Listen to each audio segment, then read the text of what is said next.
Hey y'all, Lance from Permanent Records here. I just wanted to take a minute here around the holidays. And by the way, I hope y'all are having a great time with your friends and family for the holidays and everything's going well. To do a little short video about how to keep your local record store alive. If you care about a record store and want to keep it alive, that is. Um, I have a lot of advice as to how you could do that. My experience as a record store owner over the past 17 years plus now has been amazing. It's been a fantastic experience for me. It has changed my life in so many ways so many more than I can ever even describe in just a short video. And I think that's the same for most record store owners. And I think a lot of record collectors also, they find their local record stores to be their favorite place on the planet.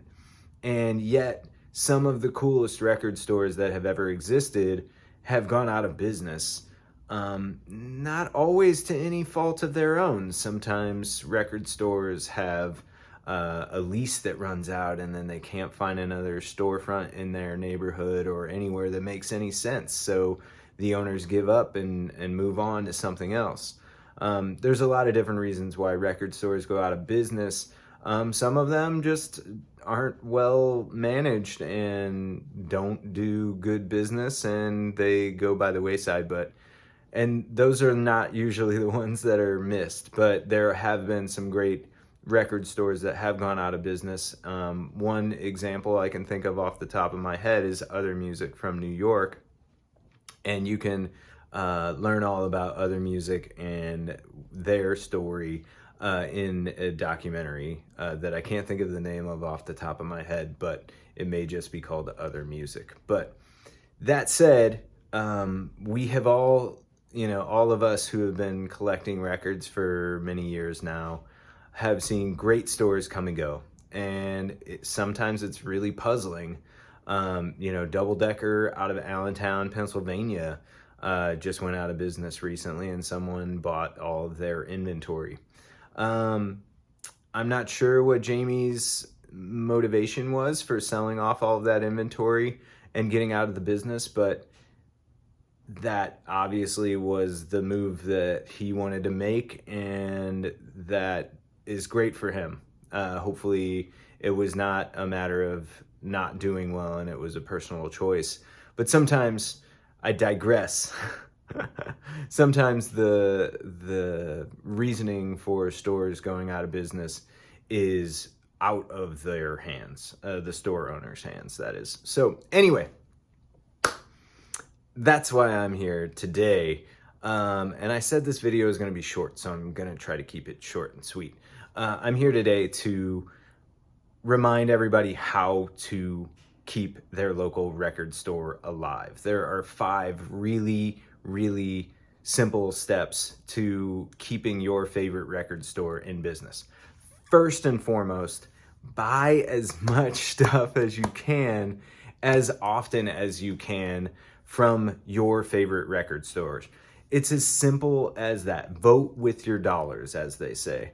If you want something, a business to thrive, survive, and be around for you to enjoy, you have to spend money there. It's a business after all, and only businesses that are profitable can survive, obviously. I also understand completely that everybody has to live within their means. I am not suggesting that you go into credit card debt or go take out a loan or do something stupid to be able to afford to shop at your local record store as much as your heart may desire. But spending a small amount of money regularly goes a long way. It's almost like a pledge drive for your local NPR station or your favorite charity, or even a crowdsourced funding type situation. It is obviously the bottom line, literally is spending money at your local record store. Go there, spend as much as you can when you can, and if you can't, no problem. But if you don't regularly, don't say that you're sorry when they're not around anymore. Okay, number 2, even if you don't have cash or any money to spend at your local record store, you can sell and trade good records at most local record stores. This kind of goes back to my previous video about tips for local record stores on what to do to stay alive. And my point was in that video that stores should always pay well for good records. And I hope that when you take your records into your local record store, the buyer treats you well. If they don't, just tell them thank you, but no thank you, and leave with your records and take them home or take them to another store. That's a very common course of action. But record stores not only depend on cash transactions to stay alive, they depend on a constant flow of good records coming into the store for you and all of the other customers to keep them coming back. So if you have unwanted records in your collection or things that you're just not listening to anymore and you want to get something fresh or a little cash, or a lot of cash if you have a lot of great records, go sell your records or trade them in at your local record store. The owner will appreciate it. Number 3, buy merch from your favorite record stores. Most good record stores have branded merch with their names and logos and stuff like that on it. Of course, we all know how merch works. But if you just look at it and don't buy it, the store will not benefit from that, and you won't have something cool to wear out and about in the world.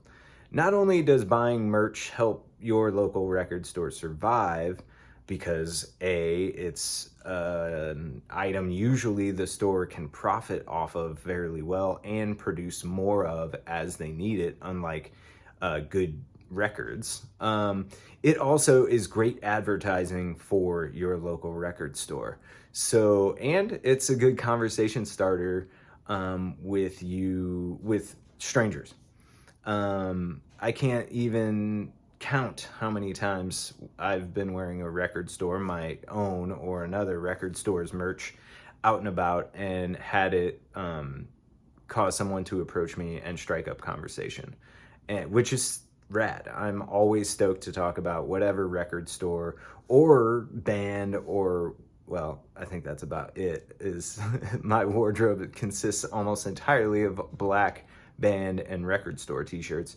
But either way, even if yours isn't, it's really fun. It's like yet another part of the community in addition to platforms like YouTube.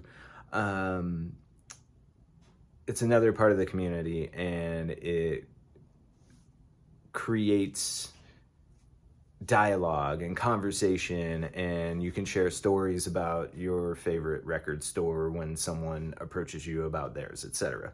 Anyway, forgive me for rambling. I worked all day at the Roadhouse today, and then I came home and priced out some records that someone brought to us in the store today, and it's been a long day, but I'm here nonetheless to share with you some thoughts I have on how to keep your local record store alive.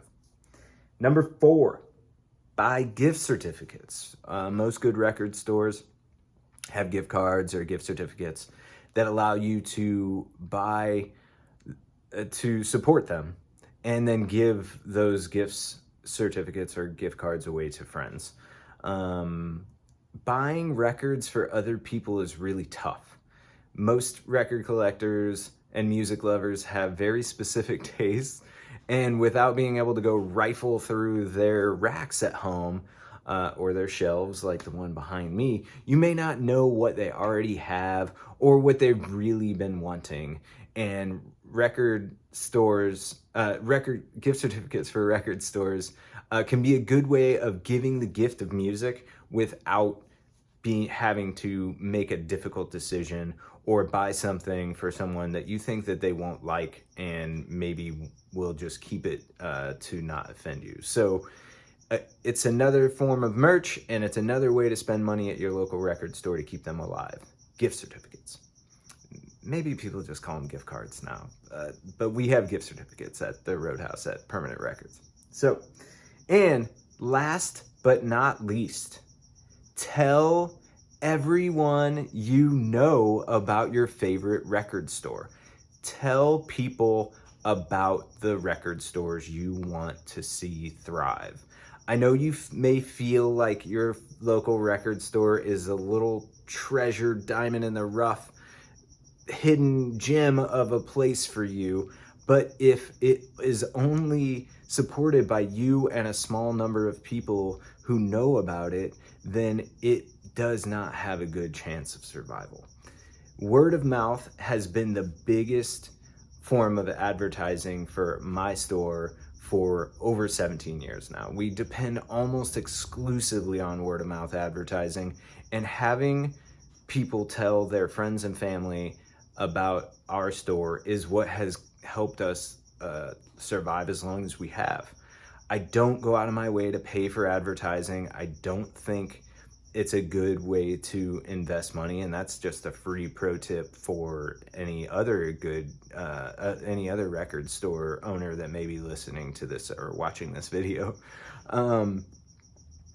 Our business is very niche, and advertising is generally not very niche specific.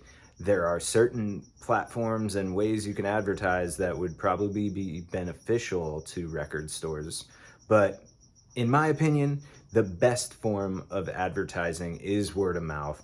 And you, as someone who is patronizing an establishment like a used record store, can help them immensely by telling your friends, family, and other fellow record collectors about your favorite record store. Trust me, it's not going to make the difference of you getting your favorite record before them or not.